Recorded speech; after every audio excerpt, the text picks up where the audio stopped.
just received.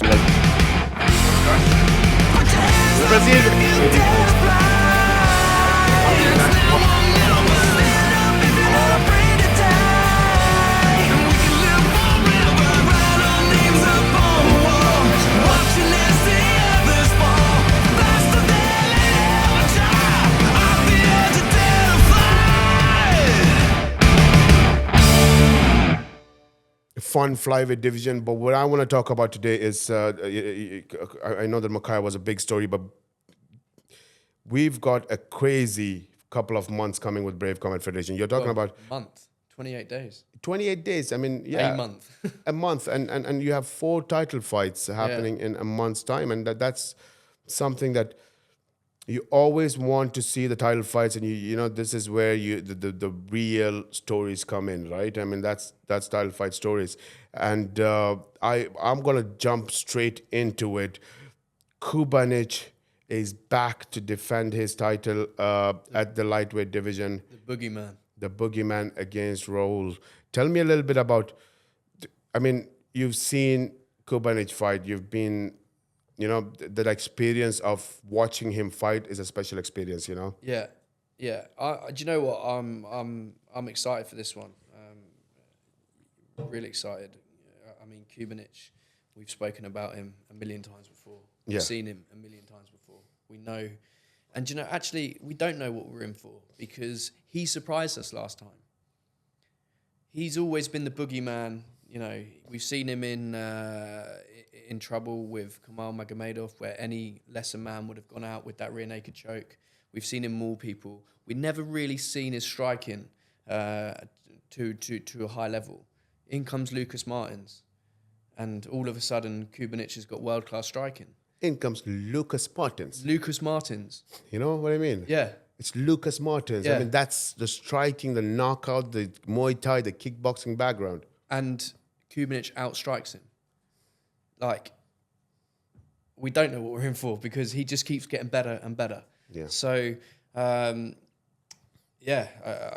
mean, I'm very, very excited to see what new Kubanic we have. But Raul, I'm probably going to butcher his name, is Tutoroli. Is that right? Raul Tutoroli. He's a guy I've mentioned to you before many times. In fact, we've mentioned to each other many times. You sent me him, I've sent you him. And, you know, it's never really come to fruition, but now we are. Here we are. He's here. What an opponent for Kubanic's technically first title defense. Yes, and that's an interesting conversation about the lightweight division, right? I mean, first of all, I mean, Kubanic, I've said this many times, we've said this every time he fights, that the reason he's a boogeyman is, one, we still don't know what his weakness is. We haven't seen that, you know. I mean, well, we thought it was striking. Yeah. Until the Lucas Martins fight. Yeah. Last year. I mean, there's a reason for him to be undefeated 14 fights, you know, like that winning streak of 14 fights being undefeated. There is something that is special about it. We knew the first time I saw him in Kyrgyzstan, and he gave me that feeling that he came to the cage, looked at me and said that I need to fight and you need to sign me to Brave. It was almost that feeling where, and it never stopped because every time you could see a crazy passion from this guy. I mean, when we had that fight in Bahrain where the story, I've said that multiple times, of when it was a no contest, I think. He was not able to get that title. The way he was like, I'm not going to leave the cage. Unless you give me the title, I'm not going to leave the cage. Yeah. And everybody, and when I told you that in Kyrgyzstan, he came and asked me to sign him, he just took my soul and heart, and I could connect with it, and I could feel like he really means it. It's not like one of those guys saying that, hey, bro, give me a fight, you know, and give me a contract. You could really feel that he really wants it. He's an intense guy. Yeah, and a lot of people say, really? Yeah, do you feel that way? But when he was asking for his belt, and to be honest, he wasn't speaking any language anybody understands, right? Like he was in Bahrain, screaming in his language that I need the belt, and the disappointment that he was showing. But you could see the crowd go quiet and silent and just hear the scream of Kubanic sitting there with agony and anger and all that emotions. You could hear it echoing in the at Khalifa Sports City, and the fans are just sitting there quietly watching, and they all got connected to it. And that's when His Highness gives, tells me, give him the title. He deserves it, not because he's a champion, because he is a champion. Not technically from a winning perspective or on the record side, but he's a champion. And you can see from his heart that the passion that he has. So when His Highness asked to give the belt to him, the actual belt, but not the record, of course, you cannot. So we would put, I said, you know what? You can carry the belt with you. You can take the belt, and that's the least we could do. And we put that belt on. You would see the crowd go crazy. What just happened? You guys don't know what he was saying. That's the feeling, right? Like when I said that took me and made me feel that what he was saying was serious, but it really happened to thousands of people that was in the case at the same time, and that's how strong and passionate his passion and willingness to be the best in the world is, and it's there with him. And that's why you could see that we look at him and we see how strong he is at wrestling, and his grappling game is fantastic. I've said that he's the Kyrgyzstan Khabib, and you could feel everything about it, how he destroys his opponents. And when you look at him finishing his opponents back to back, just finishing his opponents, and you're like, wow, this guy is great. And then you see the two fights that you mentioned with who is a submission specialist, right?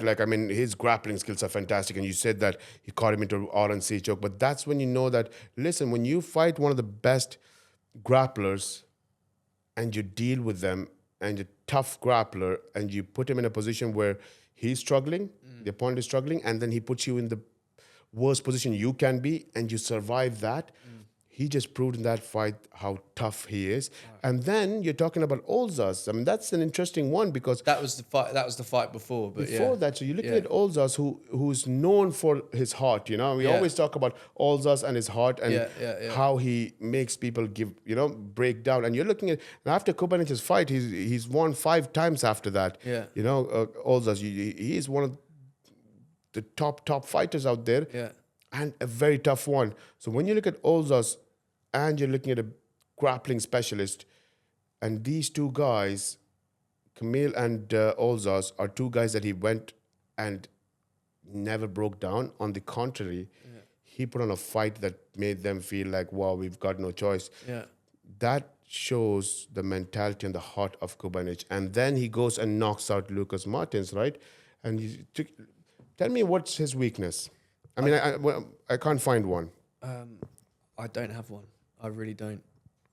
And I think that's why he is, for me, one of the best lightweights in the world. Like, he deserves, when you hold that lightweight championship world title, some of the times you win and you get a world title. We've seen that. But to be a world champion, and you look at an athlete like Kubanic, you know that, wow, that really represents the world championship belt.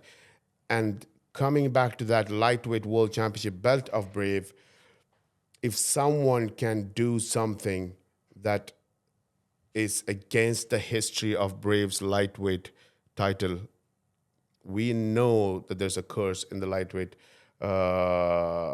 title and the history of it. There's how many? 7 champions in the lightweight division. Yeah, I think he would have broken that curse last time, though. It was unfortunate it wasn't defense because Lucas Martins didn't make weight. That's why it's called a curse, right? Yeah, well, the curse did live on. He didn't make weight. He didn't defend the belt. And that's, see, the funny thing about the curses, it doesn't have, it's not just the fighters that's being affected by it. We are. It's exactly, we are. Absolutely. Everybody is. Everybody's affected. That's the funny thing. Like, you were going to fight for the title and you were going to defend it, and you did win that fight. Yeah. But guess what? He missed his weight, and it was not a title defense. Yeah. So, and you're like, what are the chances for that to happen? And then, and that's not only for that fight. Historically as well, if you look at the way Luan Santiago, if you look at what happened with him, a freak accident. You look at, I think even Lucas Martins, he fell and he had an injury. Nothing to do with the fight, right? It was slip, get injured because they were champions. Yeah. and they couldn't put on a fight and win or lose based on the fight itself. Something freakish had to happen. And then Kubanic comes, and you're like, that's the guy who's going to change everything. I mean, this guy could do that. And then he goes in there and wins the fight, and the guy doesn't make weight, and it's not title defense. There's something there that's going on. And listen, if there's anybody who can break that curse, it is Kubanic, like we just said, There is. Although he's got some challenge in front of him. He's got a crazy challenge in front of him. So I just to sorry to cut you off, but I've wrote a few things down here. I was looking at Tapology before doing this. Yeah. And he fights in two divisions, Rail. He fights in featherweight and lightweight. He is the number one. I'm just going to read off the list, right? He's the number one ranked fighter for lightweight in Poland, Eastern Europe, Caucasus, Europe, and Eurasia. He's also the number one fighter at featherweight in Poland, Eastern Europe, Caucasus, Europe, and number two in Eurasia. So he is top. He is number one in two weight divisions in 9 continents or 9 categories, right? He's also pound for pound number one in Poland, Eastern Europe, and Eurasia at lightweight. It is. Like, I've lost count there of how many lists he's number one ranked in. 4 of them as pound for pound. That's crazy. And see, when you speak about those records, I mean, that is, for me, I mean, I'm just going to throw it out there. I mean, this is one of the most exciting title fights for me that's there and has been there. I mean, it's crazy in terms of the quality of that title fight. Let me give you another stat. He has more KOs than Kubanic has wins. Mad. I mean, it's the experience that he's bringing in now. Now, when you talk about the experience you're bringing in, and you're talking about the best in 2 divisions. And listen, there is something that when you mentioned that he fights in 2 divisions, featherweight and lightweight. Yeah. You could spin that in 2 ways, right? You're talking, 100%. I was gonna mention that. I mean, you think about it. I mean, scary side about, we just spoke about Kubanic, his strength, resilience, and he's a big lightweight. He's a big lightweight. And he's dealt with some tough fights. Yeah. When you have Aldous and Camille, you've dealt with them. Yeah. 2 guys known for their grappling or their heart, and you've dealt with both of them. It is going to be a tough night when you are not as big as your opponent. Yeah, but you're right. There is potentially a disadvantage to Raul in the fact that he has fought smaller and Kubanic is big. But at the same time, people fighting Raul and his foundation, his style of fighting, being smaller has helped him. He's a very short, compact fighter with great wrestling. That, taller fighters find it very difficult to take him down. Very difficult. And that's a very good point you mentioned that. I mean, if you need to, so there's 2 points. I mean, we have to, I mean, if Kubanic thinks that he's going to put his strength over Raul and he's going to wrestle him, because we've seen that strength of Kubanic, and one of his biggest strengths were the grappling side. Yeah. And if you're going to do that with Raul, then your point is a very important part of this whole fight, because you are not going to be able to take a guy who's not as tall as you, and it makes it so much more easier for him to defend those takedowns, move around, keep the distance, and work around it. And at the same time, you're also vulnerable to those crazy predictions of when you know that you want to take me down, you know it's going to be difficult.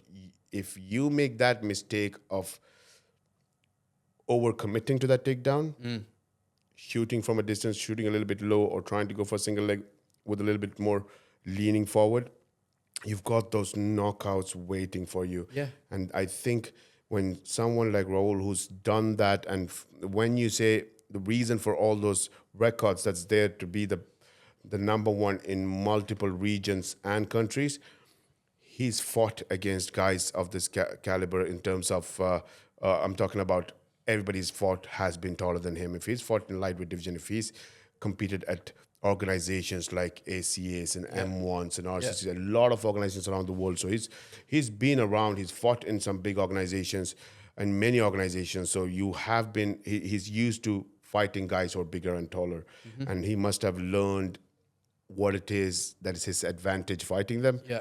And I think that is something that Kuban needs to be really aware of. And if he's going to grapple with the guy who's shorter than him and expect that it's going to be an easy night, it's not. Let's not forget one thing as well. He's Georgian. Absolutely, he's Georgian. I mean, we just spoke It's about. all coming together. It's all coming to, come on, man. I mean, I think Georgians are going to take over Brave, man. I mean, listen, we need to think about making an event in Georgia. I think we need to go to Georgia. It has to happen. I mean, this is something we need to make happen. You know, thinking about it, when you're looking at Bidzina, we saw performance of Lasha. We've seen the history of Ilya Tapuria with Brave, and now Raul fighting for the title. Listen, we need to go to Georgia, and we need to make that happen, you know. And yeah, you know, guess what? I just put that thought in my mind now. I think 2025, we need to try and make a Georgia event happen. There's so much talent out there. Yeah. Go to the country, make an event. You know, if we should have thought about it earlier. I think we should definitely do that. So listen, Could have Georgia, been the main event. Huh? This could have been the main This event. could have been the main event. Bidzinos Makayev could be the main event. Yeah. There's a few. Right. That's for the future. Yeah, you know, yeah, we yeah. will go to Georgia in the future, and we'll look at it at that time. But yeah, I think you for me, style wise is crazy how crazy Kubanic is. But the more we speak about Raul, the more scarier and dangerous he is. I mean, Yeah. there is no better competition to compete for the title, to fight for the title, who deserves it like Raul deserves it. Yeah. And I think that is, for me, if anybody today that have to fight for the lightweight title, it has to be Raul. And he has everything from the experience to the style quality of what is going to be the most difficult for Kubanic. All the way to the background as well. He started his training at the wrestling background, went out and became a kickboxer. And you're talking about a guy who's, how many fights did you say he has? I mean, you said that he had more finishes than... So 34 wins, 22 by knockout. So he's 34-7. So that's 41 fights. Listen, if you're going to have problems taking him down, and that's what we're talking about right now, right? Kubanic's wrestling and grappling strength, and making that a very bad matchup for him against a smaller guy, because it makes it harder for him to go for those takedowns. Listen, if that's going to be a problem to try to take him down, then you have a bigger problem if that doesn't work out. Yeah. Because you said 22 knockouts? Yeah, he has 22 knockouts. You don't want to stand with this guy. No. And if you think about the style of it, now there is always that idea, right? That how you can fake those overhand rights and throw those punches and set up the takedowns. And sometimes people say that, you know what, set up the overhand right, fake a strike and then set up the takedowns with it. You also have to keep something in mind that if I'm not really going to be faked by your striking, because if you don't have that much fear in your hands, it's not always easy for that setup. But when you have a guy who's knocked people out 22 times, That overhand right's a threat. it is a threat. I would rather get taken down than get that overhand right. I'm like, you know what? If that's a setup, let it be. I'm going down with it, No but I'm not problem. getting. I'm not getting that overhand. I don't want to risk if that overhand is real. Yeah. Because if it is, Oh, it's real. yeah, It's real. that's the crazy thing. I think listen. I think stylistically, it's the opposite of what Kubanic would want. Yeah. You know, It's his hardest test for sure. it's his hardest test. I think in every way possible, we are seeing a difference in terms of. I don't see that favor in any place towards Kubanic, other than the fact that you're fighting Abdisalam Kubanichulu, The boogeyman. the boogeyman. I mean, we don't know what his weakness is. We don't see a weakness. I think he's one of the best in the world. There's no competition for him. But everything, when you look at the data, the technical side of things, you're seeing all advantages leading towards Raul. Yeah. Other than the fact that, yeah, it's the boogeyman. The boogeyman. You can't have a lightweight title fight or any title fight at that. You know, it can't get better than this. I mean, it's crazy how good this title fight is, and really, for me, I'm just so excited to watch the title fight. Like, the most unpredictable title fight for me. I think so. You know, Yeah. from the technical point of view, The I mean, most evenly sort of yeah. matched. because they both can do everything, and yeah, so it is for me the most unpredictable, and I think it's a lot to do with the styles between them, and we're gonna see a lot of who these fighters are from themselves. But you have this champion in Kubanic, and there's going to be definitely. He's for me, he's up there. You know, we've got Eliezer Cabanza, the scariest man in Brave, but a very close second is Kubanic. Yeah, I mean, see, I will tell you, like, Eliezer Kubanza is a scary fighter, and we say that how scary he is as an athlete. But he hasn't been tested the way Kubanic has been, and that's the difference. Yeah. Kubanic is scary, is no more the question. That question was there 3 years back. Yeah. So Kubanic was scary 3 years back. Yeah. Today, Kubanic is a problem that we need to bring the best Harvard University scientists to come together and figure out how we're going to solve this problem. What's he made of? Yeah, how are we going to solve this problem? I mean, Yeah. because you don't have a weakness here. Yeah, So we need to find how to fight. I mean, and I think that's a good problem for any, coaches who loves to break down fighters Yeah. and understand how we can beat this individual. Yeah. And I think that's where we are at with Kubanic. So Yeah. he is the best in the world at this stage, and you're always looking forward how we're going to beat him. It's that Khabib GSP vibe, right? Like you Yeah, always look yeah. at it and you're like, how are we going to beat this guy? And you always know that, you know what? You need to outstrike Khabib. Then you look at GSP and you're like, I don't know how to beat him Yeah. because he's already figured me out by Yeah. the time I'm figuring him out. Yeah. And I need to figure out what he's figured me out on. And I need to be able to nullify those things that he's going to be executing. So it just turns your head around. And that's Kubanic's position today, where he's one of those people in those leagues. I mean, There was one man that came closest to GSP. Some arguably believe he did win. Shorter, compact, powerful. Shorter, compact, powerful. yeah. Let's see. That's- That that- might be the formula. That's a scary. Yeah, absolutely. It has to do something. It might be the formula. Yeah, it can't just be techniques. It has to be something more than that. And you're right, when that factors that is not in your control plays a big part into it. And yeah, so yeah. See, in the end of the day, these two guys are lightweights, the best in the world. You've said his record. We know, on the other hand, Kubanic. And when you mention all those accolades and records set by Raul, and you're looking at Kubanic, I mean, we just talk about how great Kubanic is as a fighter. 7-0 in Brave. Yeah, but nobody talks about how important his legacy is as a Kyrgyzstan MMA champion. I mean, for me, the biggest impact, bar none, in Kyrgyzstan MMA has been Kubanic and Valentina Shevchenko. I mean, these two, what they have done for Kyrgyzstan MMA.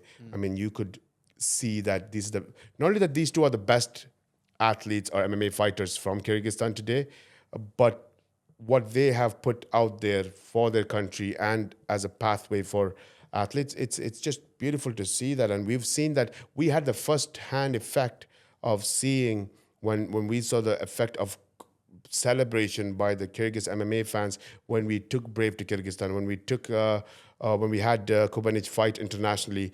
We've seen the flow of athletes that's coming in all the way to Brave, to having another Kyrgyzstan champion in Nemat. Yeah. So we've seen number of athletes, we've seen the result of athletes showcasing that we deserve to follow this lead of Kubanic, and we're seeing that expand internationally as well, to be honest.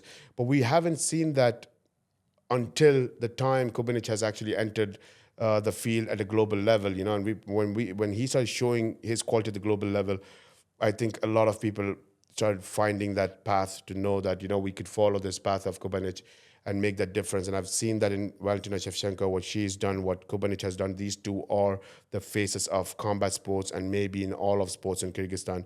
And that is one thing that we have to speak about, regardless of how great a fighter he is and how great of the matchup this fight is. I have to give credit to Kubanic for being that face and being that legendary icon today for Kyrgyzstan. And I think there's more to come. Whatever happens in the title fight, whether the curse or not, if he breaks the curse, it just adds to that legacy. He's one of these fighters that legitimately has a whole country behind him. Yeah, absolutely. And if he breaks this curse, I think I think it just adds to his legacy, the legendary status that he is, and the status of boogeyman, that no curse can even even touch the boogeyman. You know, even the curse is scared of him. Even and that's the crazy thing. So see that's I just can't wait for it to be the fight night to watch that fight. But we got 3 more title fights to go to, and I can't hold on to one title fight. We have to go back to back on the other ones, and let's jump into the next one. Light heavyweight title fight between the. See, we just spoke about 2 crazy fighters, and now I'm talking about 2 of the nicest guys. You know, when you look at Erko Yun and Alexander Vesner, I think. Let me talk about the fight later, but I need to say that these 2 guys are 2 gentlemen. Yeah. Amazing personalities, fantastic guys to meet, know as a human being. And, you know, when people talk to you about fights, I mean, the guys who don't know about fighting or MMA, I mean, we always meet a lot of people who don't know MMA, and they talk to them, they're like, oh, these are fighters, hey, don't touch me, you know, I'm not going to piss you off, you're going to punch me. You know, that stereotype mentality of what they think of fighters. If I had to introduce fighters to these people that don't know what fighters are and what their habit are, I would introduce them to Erko Yun and Alexander Vesner. I mean, those are the guys that you need to, I mean, I'll tell you about Alexander Vesner. We had the media campaigns going on, right, for him. And we had our team there, and their job is to promote the event. So the whole media time was to promote the event. So he puts on, Alexander Vesner puts the belt on and says that, you know what, I can't wait to be a champion. And then the media team was like, they were looking at him and they were like, could you please say that I'm going to knock him out and be the champion? And then could you take the other belt and say that I'm going to finish that and go and knock out the heavyweight and become the heavyweight champion? I want to beat them all. And you're talking about, this becomes more interesting of a story when you know the background of Alexander Vesner in terms of his fighting skills, you know, because people didn't know this is a light heavyweight giant. You know, I mean, this guy is one of the best fighters. I mean, he's fighting for the title. I mean, there's nothing, when you look at the guy, he's a killer. I mean, but this situation is happening, the scene is happening. And he says, can you do that? It's going to be exciting. If you make that, you know, we're going to have good. So he said, I'm sorry, I cannot do that, because if I go back home, my dad and my brother is going to kill me. They're going to beat me up. And you're like, light heavyweight title contender? He's also a double champion in Germany. Yes. Or a middleweight champion in Germany. He is already a champion. It's already a champion. And that's the crazy thing. So when I heard that, they were like, hey, this is what's happening. He just said that he's going to, like, the answer was, you know, he just said that he's going to get beat up by his dad or brother. I can't go. If they hear me do this kind of nonsense, they're going to beat me up, you know. Why have we not got them for the title? Absolutely. They can beat you up. We got the wrong bloke. and for me, I was looking at that, and when I heard this story, and I was like, listen, that's fantastic. And I spoke with Zlatko, and we had a talk, and I'm like, I'm glad that title fight between these two are happening. Not because of how good the quality of the fight is going to be, but just the fact that if you look at Zlatko and Slovenia and the MMA Federation, they always were MMA development focused team, and that's why we have a very good relationship with them. And I have a very good relationship with Zlatko, because we always thought about how can we build the sport in the country. and now we're seeing some of the top Slovenian fighters and so much stories. And this event is going to be double-headed title fight. So all that has been a development program. And when I spoke to him, we were like, keep everything aside, how amazing the fights are. We both were agreeing that he was like, when you have two guys who can become the examples for the next youth, I mean, what else do you need? What else do you want? And when this situation happened, when he spoke about his dad and brother's going to beat him up, what came into our head was that's why they are so good, because look at their backgrounds, like how they're brought up. I mean, you don't matter who you are, you're going to fight for the belt, who you are, but the background is so important, where they said that you can't go out there and do trash talk just because the media wants you to. I don't care who you are. You're going to come home and get a slap for doing that, if you act like an idiot. I mean, that's the thing. And sure, we know how important selling a fight is. We know how important that is. But sometimes there are situations like this where I look at Erko and Alexander Wesner. It's refreshing. And yes, and I'm like, sometimes to have two great, amazing guys, you have to speak out and show their quality of how good of human beings they are. But with that being said, they're not so nice in the cage. They're not so nice in the cage. I mean, you're talking about two guys who I think, I'll just put it this way. This might be the fastest light heavyweight fight you'll see. And I don't mean fastest in terms of how short the fight is going to be, in the speed of the fight that's going to take place. These are two guys you're going to see. You expect a light heavyweight fight, and you're going to expect two big guys that's going to be slow and fighting, similar to a heavyweight style fight.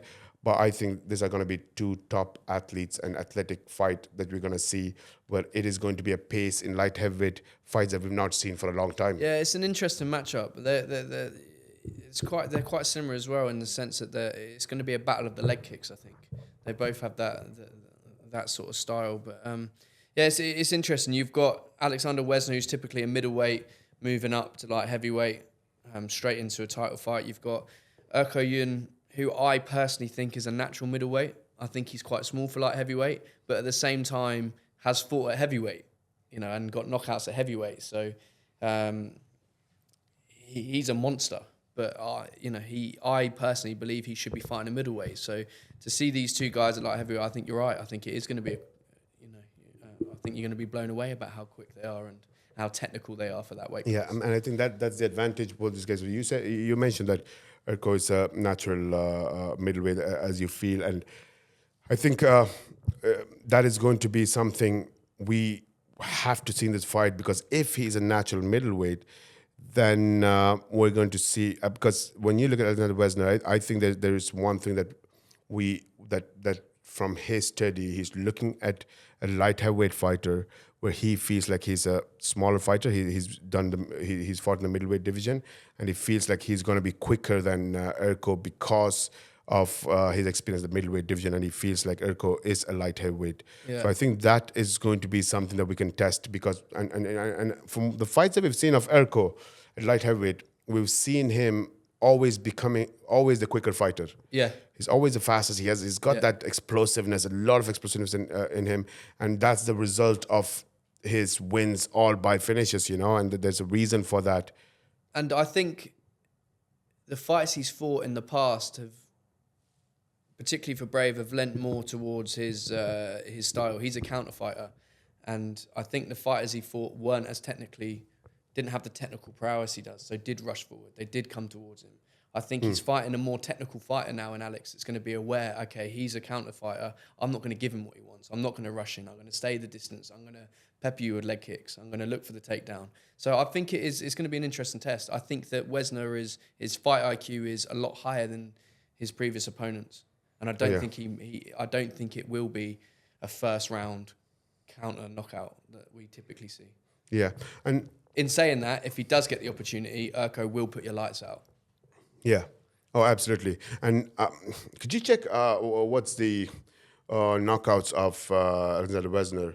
Because I know that, he's not someone that...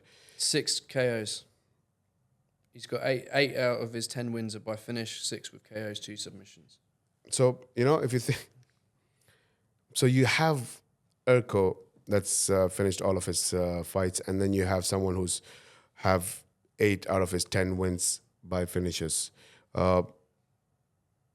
And two guys who are, and when you look at Alexander Wesner, he thinks that he's going to be faster than Erkoyun. And Erkoyun is known for his explosiveness and his speed against all his opponents. And if Alexander feels that he's going to be faster than what Erkoyun is going to be explosive, and then they both have 199% finishes, I don't know what's going to happen. I think that this is going to be that fight, and that's the beauty of it. We just spoke about, it just turns upside down. We just spoke about how nice these two guys are and how good they are. But when the cage closes, I don't think there's going to be anything other than somebody punching somebody head off and finishing the fight. I think that's what's going to happen. We're going to see. When I look at this title fight, and I'm like, it's one of those title fights that you want to see the full potential of these fights, but because of how good they are and their history and of finishes and knocking people out, and being at the light heavyweight division, at that weight class, you just can't help but ask the question: are we going to be able to see a full fight, or we're going to see someone knock somebody out? Someone's going to sleep. Someone's going to sleep for sure. I predict that. I feel like I don't think it has to be a prediction when you're looking at the data. Yeah. It is almost inevitable for that to happen. Yeah. So I'm just thinking which round. I think that's where the question really And which one? And which one? Yes, absolutely. But listen, in the end of the day, Erkoyun, it's amazing to see that how if he wins, he is going to be, I think, one of the greatest athletes from Bosnia, and he's going to represent combat sports at a different level. Yeah, you've just reminded me. That's an interesting way to look at it as well, because Erko is basically fighting at home. Yeah, he's fought at Slovenia twice before. He's the reason that place sells out. They love him there. Have you seen the last fight and his walkout for the last fight? Yeah, and the fight before, both of them. As far as brave walkouts go, they've been iconic. He's from the Balkans. It's in the Balkans. They love him. I believe for this fight, he was all over the petrol stations, right? Wasn't he? For the promo for the fight, he was. Everywhere. Yeah. I mean, he's been doing a lot of media campaign because the fans love him there. I mean, for him to fight in Slovenia, like you said, he's fighting at home. I mean, the people were dancing along with the song when he was walking out. And then I remember when the fight was over, everybody's gone, and when he was leaving, the whole fans was waiting outside for him to come out. Yeah.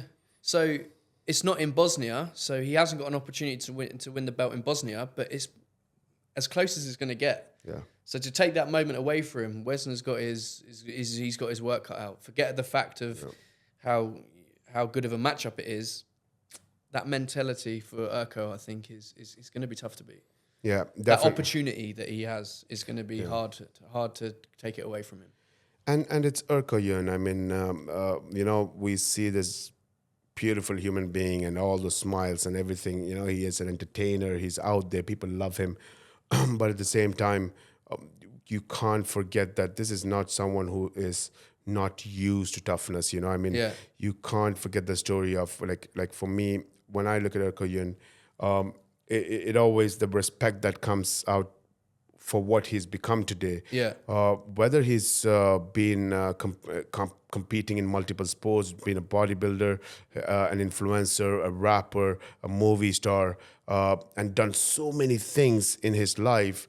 And today fighting for the title and going to be one of the historic figures in Bosnia. And at the same time, this could make him one of the biggest names in European MMA. There's no question about it. I mean, I think it cements it. I think he's a big name in European MMA already, but I think that cements it. I mean, all that is, when you're looking at being an influencer, title contender, and maybe even a world champion, all that is happening today.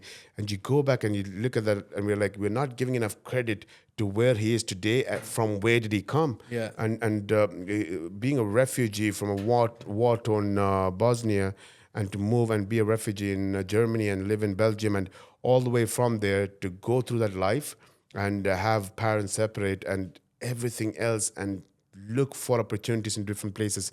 And today, when you look at that refugee that was looking to uh, save his own life or his family's life or his parents were thinking of saving their own life, survival was the goal to where he is today, to becoming a superstar. I think it is an inspiring story for anybody, and when you come from that kind of uh, uh, journey, uh, it's a tough mentality, and you know what that survival skills are in the head, and he will look at this opportunity as one of those survival moments where I've gone through difficult times to reach here. You're not going to take away this final moment of becoming a world champion. And he's a natural superstar, so I think he's going to thrive in that. Absolutely, and that's a very important point. I mean, he's going to thrive in that. I mean, none of this is going to be a pressure. He lives for this sort of opportunity. He believes he's born to do this sort of thing, and I believe he is too. He is a natural superstar. So not only does he have that resilience from what he's gone through, but he's also recognises the opportunity and will thrive under those lights. Absolutely, I think there's going to be a lot of people. There's going to be a huge fan base because they love Urko. There's going to be a huge fan base that because they look at him as a fighter they want to look up to. But there's also going to be a lot of fighters that just are people inspired by Urko Yun as a human being, and that's going to be a lot of people that just don't know MMA but wants him to win and achieve what he can achieve and that legacy. So, and then there's Alexander Vesner, a fantastic human being by himself. But when you look at it again, like the previous one, when you're looking at it, the guy is not someone to be taken lightly. He is a worthy contender for the light heavyweight division. He's going to be a big threat for Urko Yun. Riding a 5-fight win streak, already a champion. Yeah, he's already a champion, and he's going to extend that by becoming a world champion. I think that's something where you're looking at an opponent where you see similar that he has that experience fighting for the world title, and that's something you're missing. And he's seen that, he's felt that, But not to take away that Urko Yun has fought against Said Maalim and finished him. So there is a confidence from a technical perspective that you are getting, that you faced against someone who's at that caliber and that quality of title contender. So it is a very, very interesting match. And I think that to crown a light heavyweight champion, this is a perfect matchup. By the same time, two amazing human beings that's going to fight against each other, where I and you believe that it might not go the distance. No. Speaking of not going the distance, yeah, that's one of two title fights that are likely not going to go to the distance that night. We've got Pavel Daladiko versus Azamat Nurtaliev, I think that's how you say it, for the inaugural heavyweight Brave title. Yeah. Never been a heavyweight title before. And like I said before, I think I really looked at, when I look at the weight classes, I always say that, listen, if you want to see the best moments of, when you look at those Instagram reels and the TikTok clips and everything else, one of the most interesting things when you see football is goals. And you see those amazing goals, far shots, all that. So that's the core of it. I'm not saying that you don't like to see somebody dribbling. Yes, sometimes there is a group of people who love to see dribblings as well. So there's different things that you like. But every time the first thing that you think about is goals, because that is somehow the core of the whole thing. And when you talk about MMA, it's knockouts, and that's that thing that comes into your head. And I think because that is the number one action or scene that people, when they think about MMA, if you're not an MMA fan or something, you want to see that, and you could still be fascinated by seeing somebody get knocked out cold. That's what they watch for. Absolutely. So because of that, I think the heavyweight division is there having the right PR because it produces the best of those, like it or lump it, it is the marquee division. Yeah. It is in boxing. It is in MMA. And it is because of that very important factor, right? It's that knockout factor that's there. So for me, when we look at that weight divisions, I've always felt like that is what they're looking for, but that's the only thing that it's going to give. So yes, while we have heavyweight fights in Brave Combat Federation, I've never really thought that the strategy of the organization has to be revolving around heavyweight at this stage. The strategy was revolving around many other weight classes that has some of the best fighters and can compete against each other. And in strategic side as well, we, like I said, there's a smaller pool. You don't want to bring in some heavyweights just because they are heavyweights and they sell tickets, but you don't get the quality of the fight, you know? So you want to bring the quality in.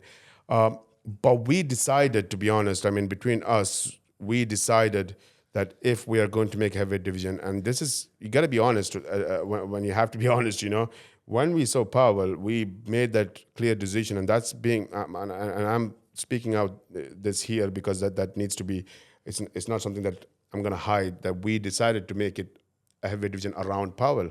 Yeah, he gave us no choice but to put a title. You know? If it wasn't for Powell, we might not even continue to do the heavyweight division. I mean, we would still have a heavyweight fight. When you see the best fighters, yes, we might have two quality fighters come in and give us an opportunity to have that kind of quality fight. There's no way we're going to miss that kind of fight. We want to bring the best fights on the table. Yeah, but to build division, not necessarily. No. But Pavel's changed it all. Yeah. And it's just because of that individual, we're building the heavyweight division around Powell, around his story, because like Urko, I think Powell has an interesting story as well. I mean, it's not about when you look at Urko's story, we spoke about how inspiring that is. And when you look at heavyweight division, what inspired me to make and think that, yeah, you know what, I'll agree with you, Sam. Let's bring this around Powell and let's make this division, was the fact that it was within our principles where we wanted to see the most athletic and the best athletes compete against each other, and not just for that highlight reel of knockouts, which is great. We could have it time to time in the events, give the fans what they need. If there's a great fight, make it happen. But when you see an athlete at the heavyweight division as athletic as Powell, you know that there could be a storyline and a weight class built around that individual because he represents the quality of being an MMA fighter. I also like his story in terms of since he joined Brave. I mean, he came in, let's be honest, fairly raw as far as fighting. Yes. As far as his technical ability, like he was extremely athletic, which, you know, favoured him in his sort of early career. He came in and fought Shamil Gaziev, unfortunately lost in the second round, but which is credit to himself anyway. To take Shamil to a second round was impressive. But since then he's gone away and he now trains with Tom Aspinall, you know, which, and I, among many others in the world, believe is the best heavyweight camp in the world. Okay. He's gone away and redesigned himself and come back not only incredibly athletic, but an incredibly good fighter. He's good everywhere. You know, he rightly so that he should be fighting for a belt and a division around him, because he's gone back and he's put the yards in to give us no choice. Yeah. I remember him, we had the press conference in Slovenia for the previous event in Slovenia, and we were there, and he just came next to me, grabbed my hand in a very polite way, told me, let's sit and have a discussion. I need to fight for the title. I want to be the champion, you know. There's nothing more. I'm like, he is one of the most dedicated fighters to Brave Combat Federation, and he knows a lot about what we're capable of doing. And that's what I love about him, is that he's one of those guys that it's not about winning or losing. And believe me, again, it's the heavyweight division. We just spoke about it. It is a punch away. You know, it is a TikTok reel away of anything that could happen, you know. So that's what it is, that division. But to represent the right values for him to understand what Brave stands for, what Brave has done for him, what Brave has done for a lot of fighters around him. He understands that, and he wants to be the face of that at the heavyweight division, to build that goal for himself. The king of Brave. The king of Brave, yeah, that's what he said, yeah. You know, that's what he wants to be, and absolutely with that, when you have that mentality, then you look at that person with that mentality and you say that, but guess what? At the same time, it aligns with our principles, because you're talking about the most athletic heavyweight that's there. Very few heavyweight fighters in the world today in mixed martial art that you can count on your one hand, that you look and say that that guy looks so athletic, you know, and it does not come from anywhere.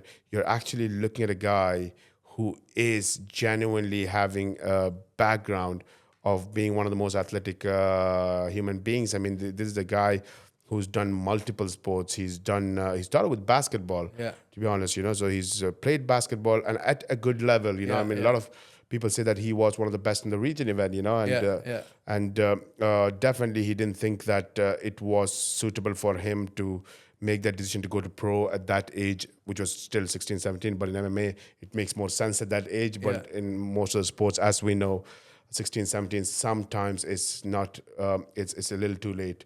Wasn't he a runner as well? Yeah. Like a cross-country runner or something? Yeah, I remember the last time he used to do, and I think he was a marathon runner.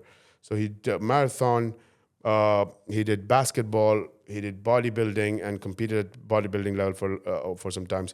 But at the same time, like we said, like even the lifestyle of what he's done, when you look at the athleticism that he's gone through, that's physical, and then at the mental level, to go to UK and try to make a living and make a living for himself.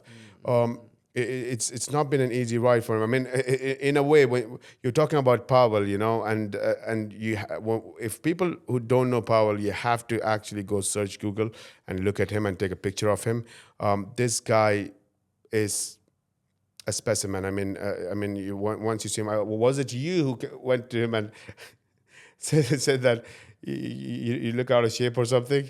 Oh no, I said to him, "Oh, you looking? Yeah, I remember it as a senior. I said, looking in shape, mate, looking good." And he's, "When am I not in shape?" I was like, "Yeah, fair enough." Something along those lines. I remember it.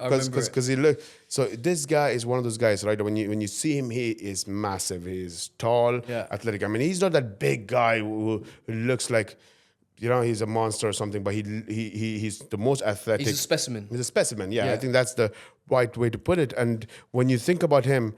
So that's why when you see that picture, you have to see that picture of him and then think about him at 4 a.m. in the morning, that he has to wake up and go to the fields and work there and pick your vegetables, And it is for me, when I was seeing that video, I mean, there's a not very clear video, but there is a video of him in the fields and picking cabbages or something, and the first thing that came into my mind is, at 4 a.m. in the morning, if I was walking through the field and if I saw Powell standing in the field and chopping cabbages, I should. Yeah.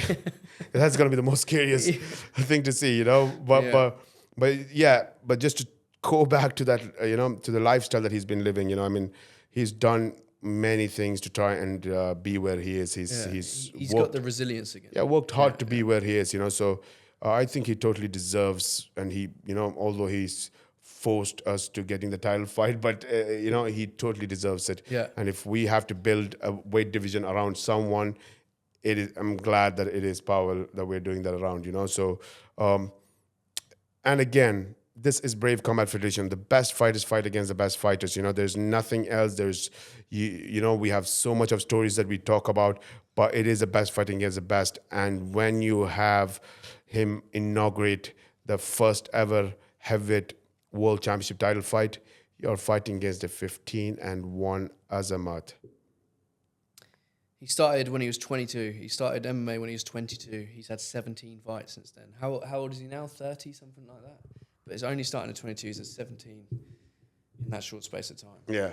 He's fought for 3 different titles. His only loss is in a title fight. I tell you what, I wrote down some numbers here again for this fight. Well, I'll go back to it not going the distance. There's 27 fights, I believe, between them combined. 18 of them are finished by knockout.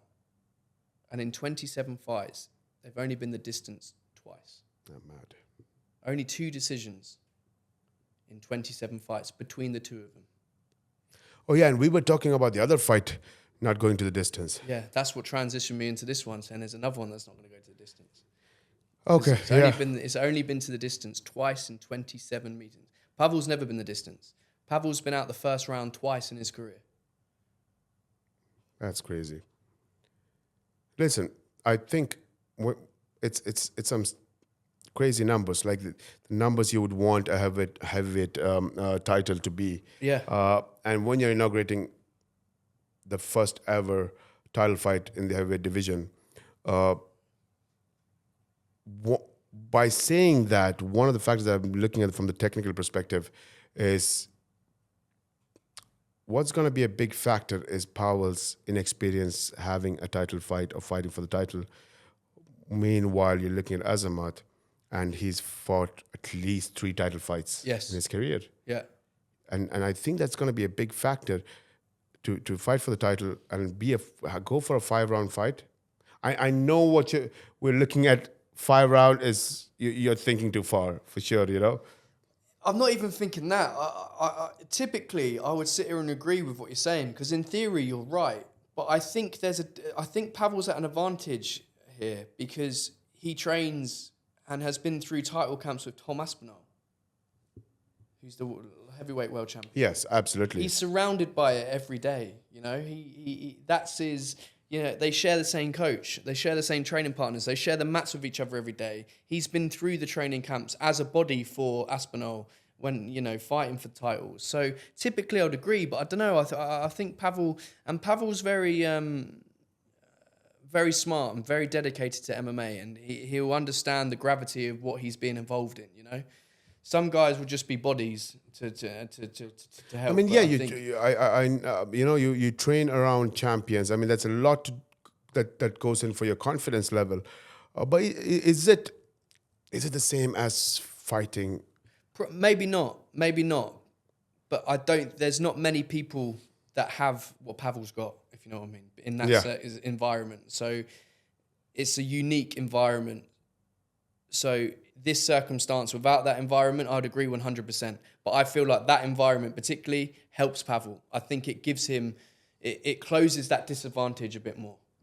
Oh, absolutely. Close the disadvantage much more.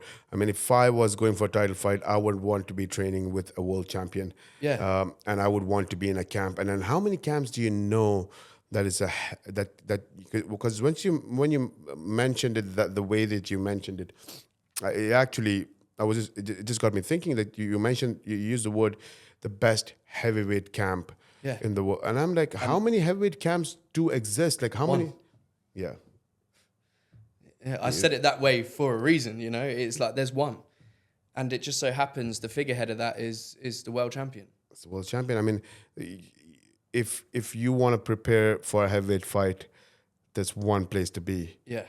And that's where Pavel is. Yeah. So there is no question that he's prepared for the fight. Yeah. You know, he is prepared for the fight. But again, this fight is because these are 2 fighters, and we're talking about Azamat, and Azamat is consistently. I mean, it's very similar to what we spoke about when we're looking at the lightweight title fight, right? Based on the styles, and we are seeing that similarity here. When Azamat is used to fighting at a heavy division, and it's very different from that question because we're talking about Raul, who's fought in featherweight and lightweight. But when you are a heavyweight fighter like Azamat, you're always consistently fighting with taller opponents and bigger opponents. Yeah, you know, and it's worked for him. It's never been an issue before. Absolutely, and that in a way that helps him to grapple better, for going for takedowns better. It's not the other way around that he has to worry about getting taken down. So I think from Azamat's perspective, it is a tough fight for Pavel because let me just think about from Azamat's point of view, right? I mean, you're 15-1. Yeah. You have more experience fighting for title fights. You are champion in 2 different promotions. Yeah. And you're talking about when you're a champion at Large Pride and RCC, you're fighting against some of the toughest fighters from Central Asia and Russia. I mean, question me if you want to ask if they've good fighters from Central Asia and Russia, you know? So if you are a champion at heavyweight division in these 2 organizations, there is, I think, it's Large Pride and Open FC. Yes. Large Pride and Open FC, and we know the quality of the fighters that they have. So there is no doubt that being 15-1, being a champion, fighting internationally from Central Asia to Russia to France, moving around as well. So that advantage is also there. I mean, I'm not saying the Powell doesn't have that. Powell has that advantage too, but it's not that he has it over. He hasn't done it at the same level. Yeah, he hasn't done the same level. So when you're looking at Azamat, he's coming with a huge package that says that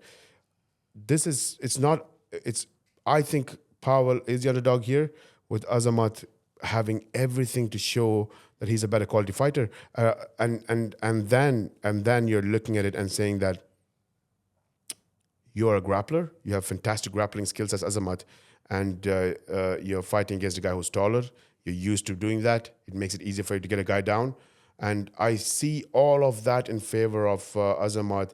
At the same time, where I see Powell's athleticism and how to take down the movement, he could. If you're thinking that's Azamat's going to grapple you for 1 round, 2 round, and if he out grapples you and avoids that knockouts happening in the first 2 rounds, and you think that the next rounds are going to be easier because it's a heavyweight division fight, you're going to be tired. That's where it comes to show that this is the best athlete in the heavyweight division you can ever see. So I do understand that fact too, and the strength of how he should be defending the takedowns. And I think there's a similar to the like Real. I think there is the threat of that overhand as well. You know, with the grappling heavy, style. But Azamat's no slouch either. He's got 10 TKOs. He's got 13 out of 15 finishes, so he can finish you too. And as good as Pavel is and as technical as he is, he does get hit. He has been wobbled, so I think we might see him in trouble in this fight. Yeah, I think. If you're talking about Azamat, I mean, the more we speak about Azamat and break him down, it looks like he has advantages in many areas. Yeah. I see 2 areas where I see Powell having the advantage, and those 2 areas are the athleticism side of things, strength as well. I think he's so strong. He's so strong. He's very strong, and at the same time, like you mentioned, the experience and the background, who's training with, and that comes in the preparation side. I think it's going to be massive as well. How good he's got in a short period of time. Yes, true. He has he's turned out to, like, from the fights that we've seen him before. Every time he keeps impressing, much more than what he did the last fight. But if it's just the power, athleticism, and the preparation that he's having, how do you see? Or what do you think should be the strategy for Powell to win this fight? I mean, to be the champion, what should he do? Stick to his natural attributes and advantages. Keep the fight long.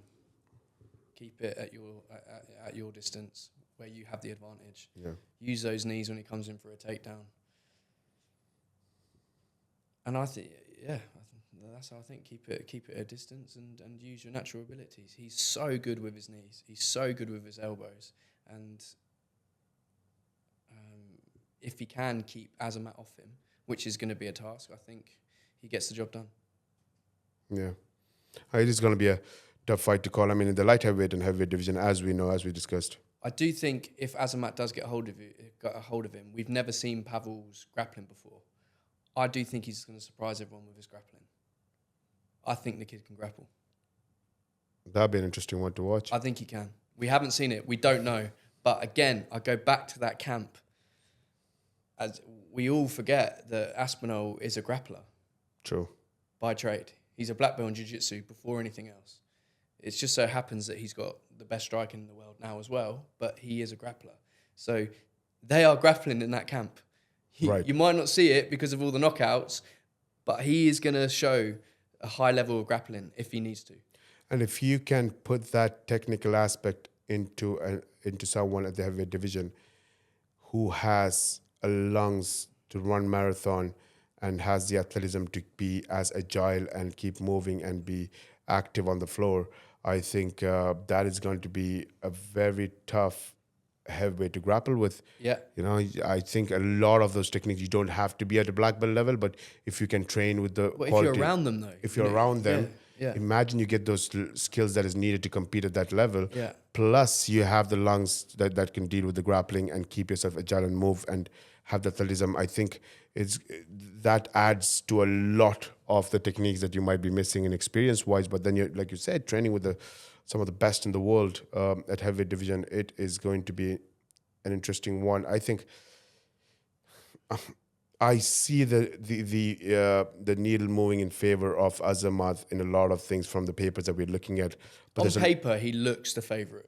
absolutely right. And Yeah. when we talk about If you look at it paper versus paper, it's a clear advantage for Azamat. yeah, If you don't know them, if you're just looking at them from a neutral perspective, never seen these boys before, even without looking at their pictures. I think if you look at their pictures, it sways a little bit the other way.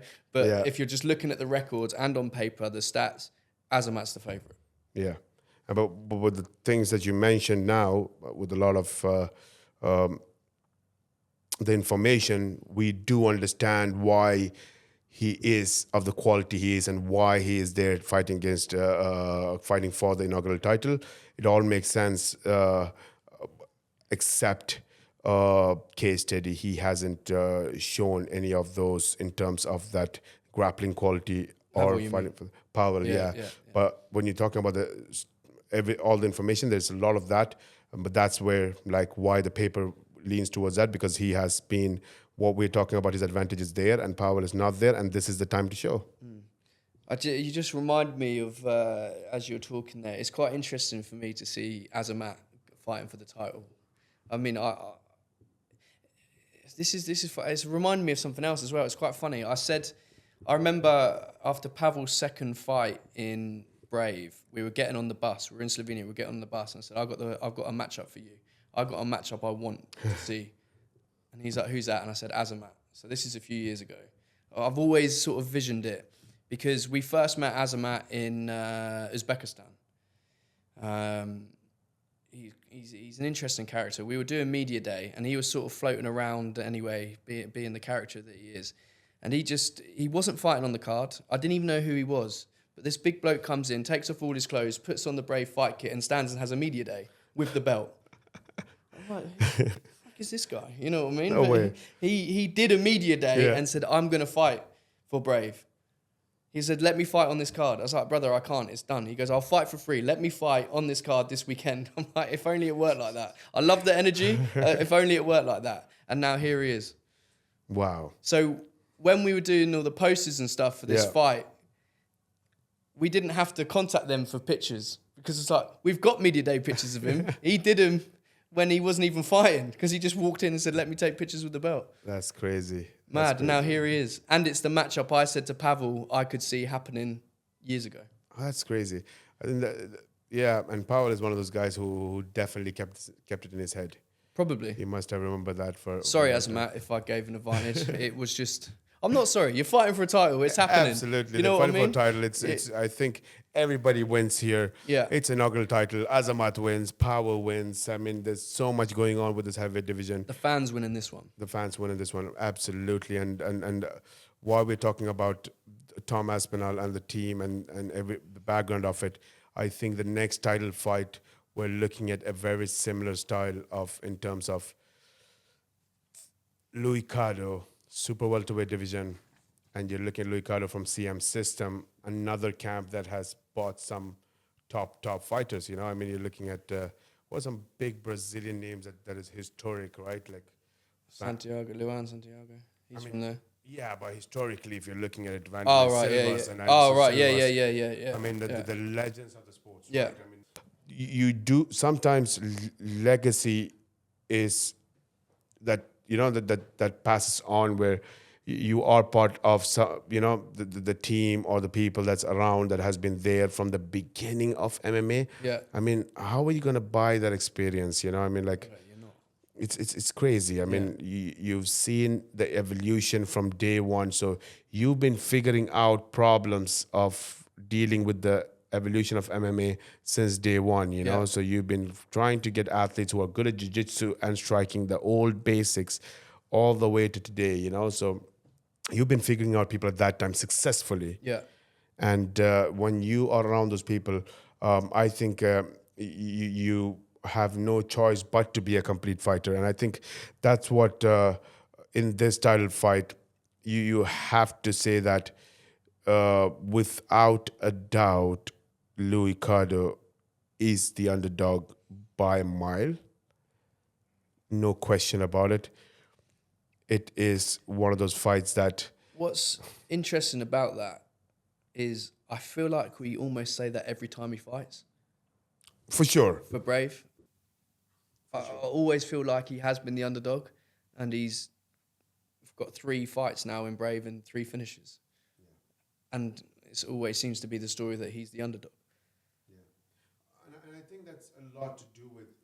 I mean, that's why he's fighting for the title. Absolutely, yeah. He's fighting for the title. He is the one that's deserving the shot at super welterweight division, no doubt. And, it's just the idea that the way he's upset the expectations of people thinking the favorite is going to win the fight, I think that is the opportunity for him to have that shot at fighting for the title. The only problem is the champion is not a normal human. That's the issue. You're talking about Kamal, where... What, you're talking about a perfect 11-0 record and 100% finish rate? And 10 of them in the first round. You almost can't write it. Yeah, I think that's... And it's that fighter that... The reason why... So, here's the thing. A lot of fighters that's out there, you want to go and search for records, you will see a lot of undefeated records. And then you are seeing few people that have those undefeated records, whether it's 10-0, 11-0, or 20-0, it doesn't matter. And those records are different because it is just a showcase of how good the individual is 11 times. You are looking at an athlete that has everything from world-class striking to grappling to all of it. It's just one of the best fighters. I mean, what else can you say about Kamal? I mean, there's nothing for me. Listen, I have nothing to speak about Kamal. I have nothing. I'm not going to sit here and sell a fight. Nothing. If you watch him, it sells itself. He's a Dagestani with the Dagestani wrestling and world-class striking. Like, it does not get more complete of a fighter than Kamal Magomedov. That story, I think. What else can you say? Nothing else, and that's what's happening. Like, you're telling me that I'm gonna go and see.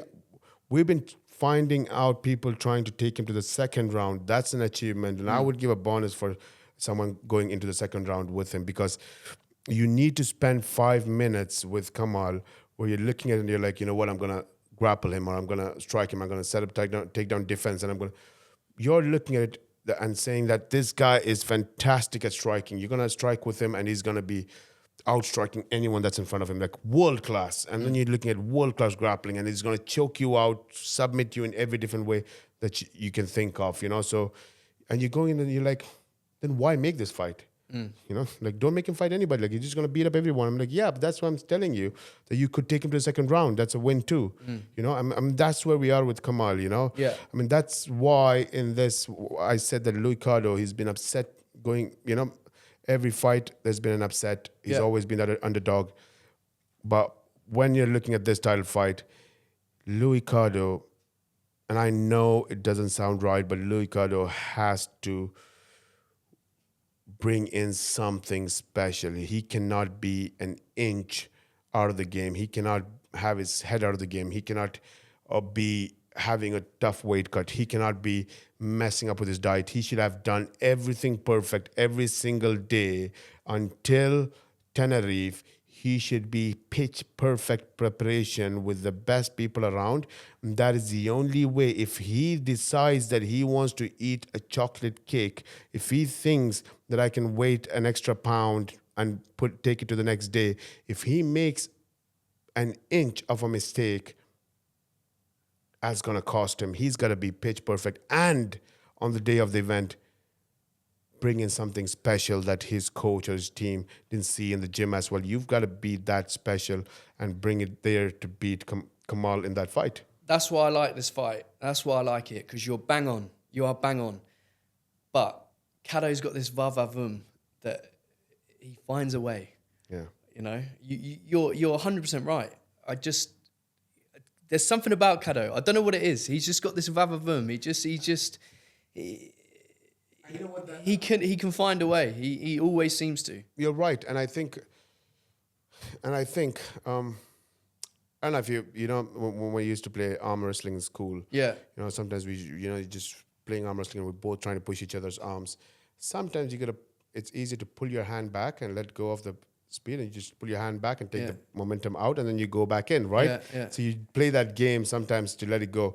So it's almost like that I feel like sometimes when it is too crazy of technicalities, like if you have the likes of Kamal fighting Kubanic, for example, they're both good at everything, fantastic guys, and then they have to put the preparation in. When you're at that level, sometimes you just need to, take a page from Chael Sonnen's book and say that, you know what, you're in a fight. Yeah.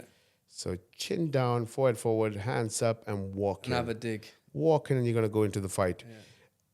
And it sounds very simple, right? Like just go in and fight. Yeah. But what he was really telling is not from a technical perspective, like you just do that if sometimes you want to do it. Yeah. But what he was meaning is that switch that mentality that Because it's a fight. it's a fight. Yeah. I need to go and put a fight. Like if I play with him the chess, if I try to be more technically better than him, if I'm going to try to be solving the solution of his striking and find a better way to strike him, sometimes you're losing a fight when you know the guy has that quality. And we've Yeah. seen Chael Sonnen and Anderson Silva. Yeah. He went and he said, it's a beat him fight. up. And that's what I loved about Chael when I don't know if you remember the Ultimate Fighter when he was a coach. Yeah. And that's where a lot of people saw Chael differently. Yeah. And Yeah. they understood that, wow, the reason his team won, regardless of whatever, but his team's mentality was Chael's mentality. Yeah. The guys, you're going to go in, and every time you go in, put up a fight. You're going to go in and make a fight happen, put your chin down, hands up, and walk into the guy. Louis Caddo is that guy. Louis Caro is that guy. And that's where in this fight, when we talk about all that stuff, yeah, you got to be perfect.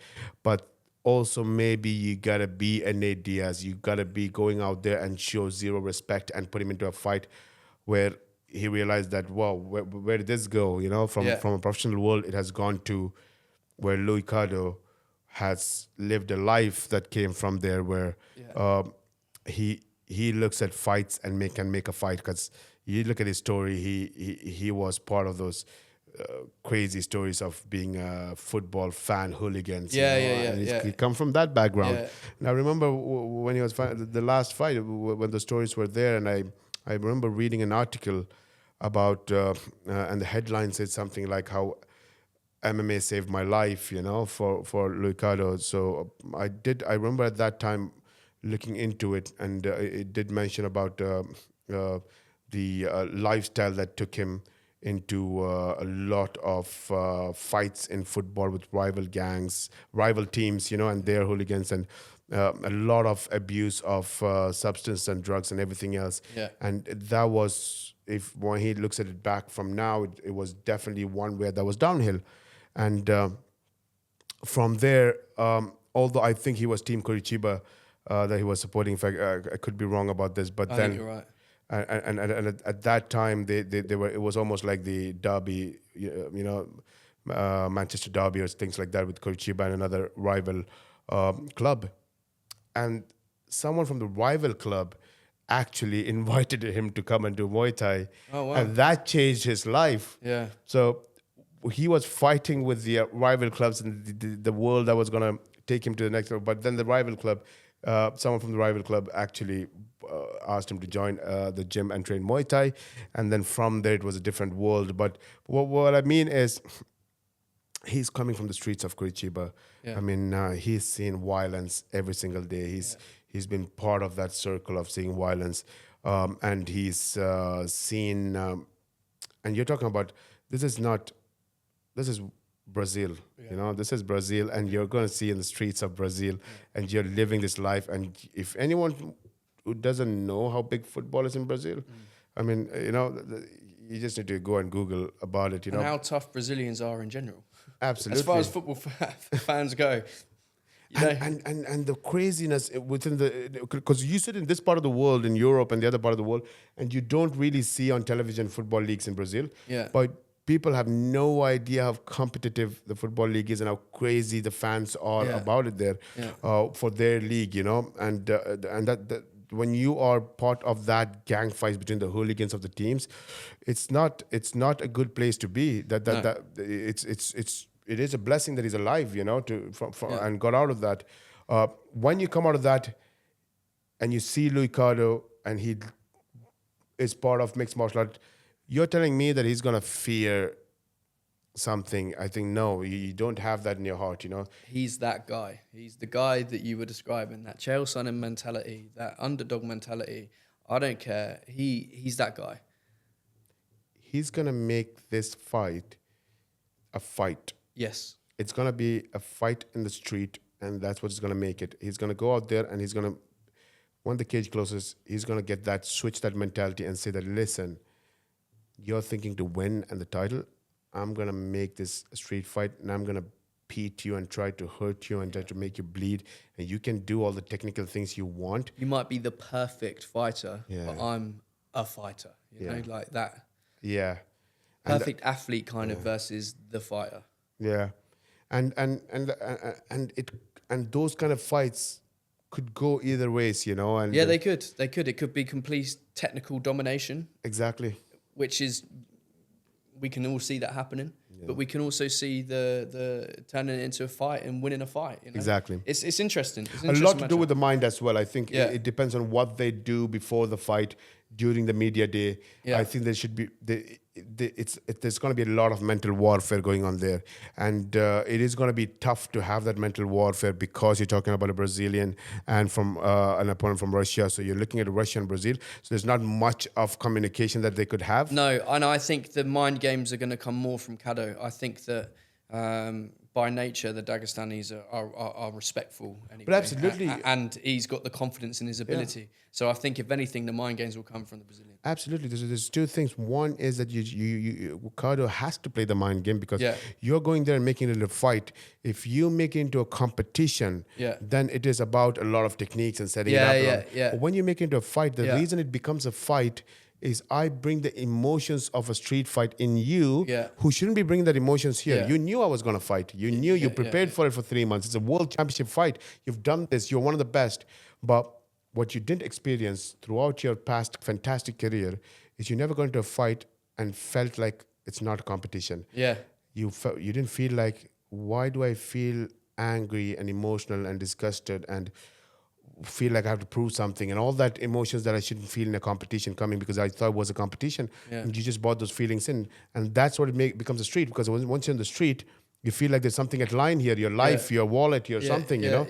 And once you get those extra emotions that is not related to the sport itself coming into your mind, I think that's the mind game that makes that, when we say fight and a competition, that difference that he should bring in. And once that happens, he thinks if he takes a second to fix that problem in his head during the fight, that animal's going to get you.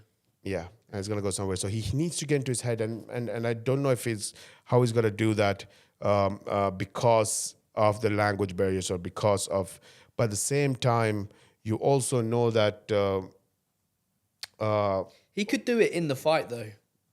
He could, for sure, in the fight. You would do, like you've seen Nate Diaz slapping his opponent. Yeah, like, you know what I mean. Sometimes you want to do something of that sort where you feel I like. think a slap in the face is pretty universal language around the world. You know. Yeah, you don't need to translate that anymore. I don't think they need a translator for that. A slap in the face at weigh-ins or something is pretty universal. It definitely is, and I think that and one last thing that I don't think, if you're trying to do play the mind games, and Cardo, like you said, they are very respectful in Dagestan out there, but they also take it pretty seriously. Yes. On the other hand, you know, they do. Yeah. They don't play games. Yeah, so they do, you know, so I don't know how that could play out. Yeah. Like, it depends on what Cardo does, how it affects him, and how much of that focus will be taken out of the fights. But it is a title fight, and when you have a title fight to become the world champion, you have to use every single advantage you can, and if that is throw the kitchen sink at you, get the mind games playing. You know, you got to do everything from your preparation to all the way to entering into the heads of your opponent. Whatever it takes that gives you an advantage. And I think from a background of the experience that Cardo's team has and what they've been doing in the MMA world historically, I think there's already a plan set in. We just need to figure out what that plan is. Can't wait to see it. So, listen, all the title fights, every single one of them, I think that there's no better way to start it than my favorite. That is going to be Kubanich versus Raul. I think it is something that I'm really looking forward to, and to kick off the 4 title fights with that title fight. I think it's fantastic.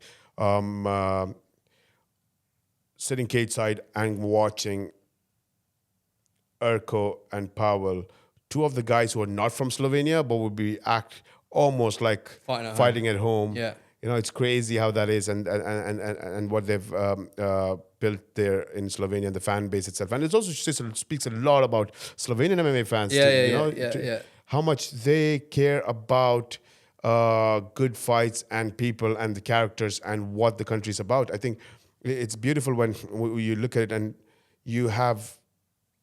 It's crazy, yeah. But I've never thought about it this way. That you're having an event in Slovenia, and the co-main and main event, and 2 title fights, you don't have a Slovenian fighter, and that's what you can have in Slovenia. And that speaks a lot about Slovenia as a country, where once you go to Slovenia, you do realize that it's always about appreciating quality, appreciating exchange of people's culture, and really enjoying what you bring on the table, and to offer you what we have on the table, and that's always been the mentality. And you gave out a shout out to Zlatko earlier, Zlatko Mejic, and I'll do the same again now. But it's also down to the events he puts on with Brave. Absolutely, he knows how to do it. He does it right. Absolutely, he does it right. He knows what the people there want, and it's credit to him that these guys are superstars there as well. Yeah, and that's the combination that we always bring in. Like we always say that what we could do is to globalize everything to the rest of the world, from the athletes to what they're doing in the country. But you have to make sure that you have a team that understands what you're globalizing, because that local factor, national factor, you have to understand the culture, you have to understand the people, like you mentioned. And when you have partners like Zlatko, He's one of the best. He's one of the best. He's one of the best.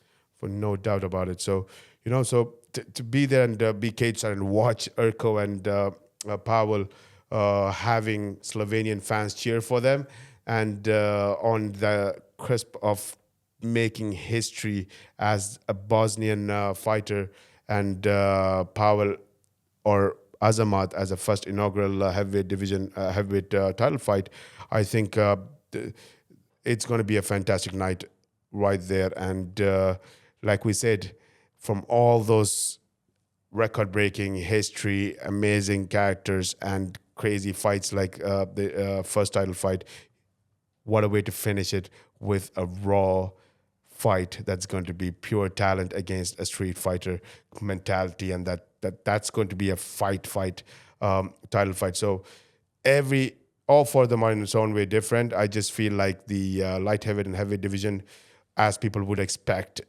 and I do expect that it's not going to go too far. No.